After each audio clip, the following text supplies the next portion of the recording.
Hi, you're welcome to the Mind Them videos. This week I'm discussing the decision by the Central Bank of Nigeria to introduce its own digital currency. Once again, my name is Benjamin Mukoro.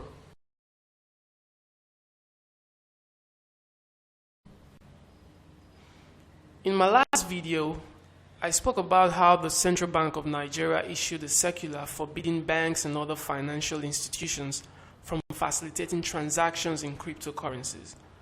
I explained the difference between money, currencies backed by real assets, and fiat currencies. I mentioned that anything with intrinsic value can be practically used as a means of exchange, otherwise known as money. I also explained that the first currencies were introduced because it became increasingly difficult to bring exchange commodities wherever they were needed to settle transactions, and that these currencies were backed by real assets. However, today's currencies which are not backed by any real assets are created by the fiat of authorities, which is why they are called fiat currencies. Currencies have legal tender status when they are issued by the authority empowered to designate legal tender, and fiat currencies are usually the primary legal tender. According to the analysis in that video, since cryptocurrencies have no intrinsic value, their use as a means of exchange makes them practical fiat currencies. I concluded that in the absence of their recognition as a legal tender by authorities, there is theoretical justification for prohibiting their use as a means of exchange. I pointed out that in spite of this, we may be witnessing the formation of a new convention which may subsequently receive legal approval by authorities. El Salvador, which recently became the first country in the world to confer legal tender status on Bitcoin, offers an example of such an evolution, although this has happened in the context of increasing restrictions on cryptocurrencies globally.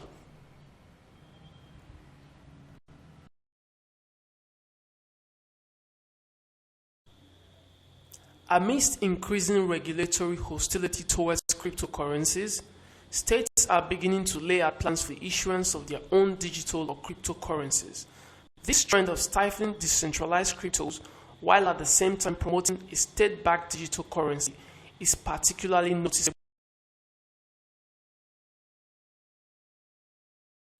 China has banned all initial coin offerings and placed comprehensive restrictions on exchanges, effectively banning dealings in cryptocurrencies. It intends to launch a digital legal tender sometime in the future.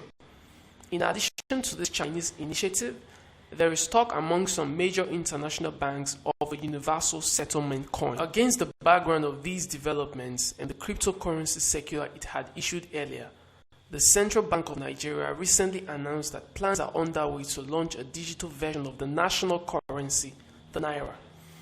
It says that there is a possibility that a pilot scheme will be launched before the end of 2021.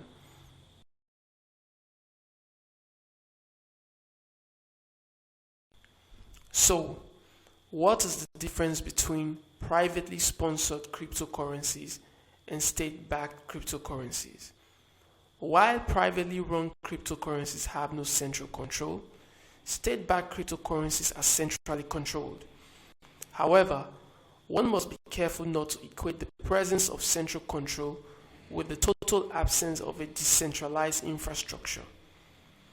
Even though decentralized financing, which eliminates the mediation of financial institutions from transactions, is mostly associated with privately sponsored cryptocurrencies, it is still theoretically possible for central banks to adopt a decentralized infrastructure with regard to state-backed cryptos, even if this may not qualify as DeFi if the definition is taken beyond design to include the absence of central administration.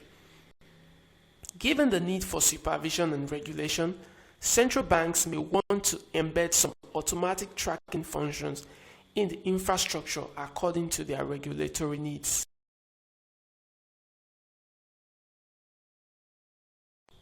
It is not yet clear what technology the CBN and other central banks may adopt in operating digital currencies. What is, however, certain is that their introduction will impact the future of private cryptocurrencies either negatively or positively, depending on the underlying technologies as well as policies/laws adopted by governments. Thank you very much for listening. I'd like you to do one extra thing. Please subscribe